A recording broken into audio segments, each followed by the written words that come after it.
বলছি আমার কথা তো বলতে দেবেন। ল্যাঙ্গুয়েজ সোজা করে দেবো কিন্তু একদম বিয়াদব লোক কম নাগাদ ভগর ভগর করতে আমি খাবার দেবো একটা চোখ মুখ বাসটা করে দেবো কিন্তু একদম।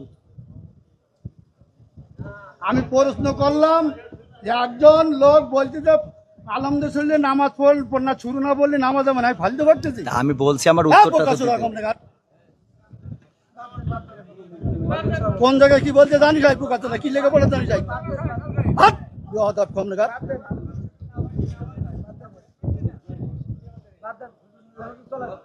একদম বাস্ত করে দেবো চোখ একদম।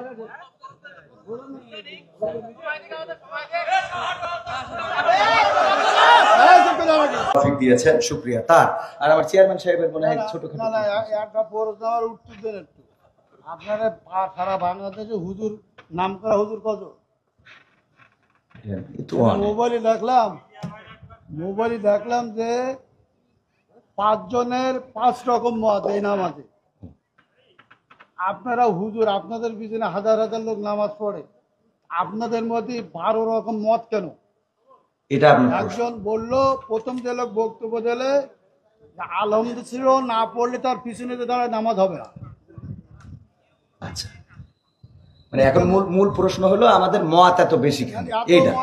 এত মত বক্তব্য দিচ্ছেন সব শুনলাম, আমাদের মধ্যে দ্বিধাবন্ধ দিচ্ছেন তো আপনারা। একজন বলল যে নামাজ হবে না, আদৌ হবে না, তিনি খুব নাম করা উচিত 5 জনের মধ্যে তিনি প্রথম। আচ্ছা, 2 জন বললো আদৌ নামাজ হবে না, পিছনে আরামদায়ক সূরা যদি না পড়ে। তারপরে একজন বললো না আরামদায়ক পড়া যাবে না, একজন যখন জোরে ইমাম পড়বে তখন পিছনে পড়ার কোনো যুক্তি নেই। 5 জনের 3 জন একমত, 2 জন একমত, আমরা কোন পথে যাব? এখানে বিষয়টা হলো ইখতিলাফ আলেমদের না বাবারে। আমার তো তাহলে এবার আমি একটু উত্তর দিই, সেটা হলো আমি তো অত বড় হুজুর এই বিষয়ে বড় হুজুর উত্তর দিক নাকি? আমি শুধু এতটুকু বলি, সেটা হলো ইখতিলাফটা আলেমদের এই ইখতিলাফ এটা এখন শুধু না, বিশ্বনবী সাল্লাল্লাহু আলাইহি সাল্লামের সাহাবীদের যুগেও ইখতিলাফ ছিল। এটা মত পার্থক্য থাকবে। আপনি একজন চেয়ারম্যান, বাংলাদেশে অসংখ্য চেয়ারম্যান আছে না নাই? তো সব চেয়ারম্যান কি একই সুরে কথা বলে?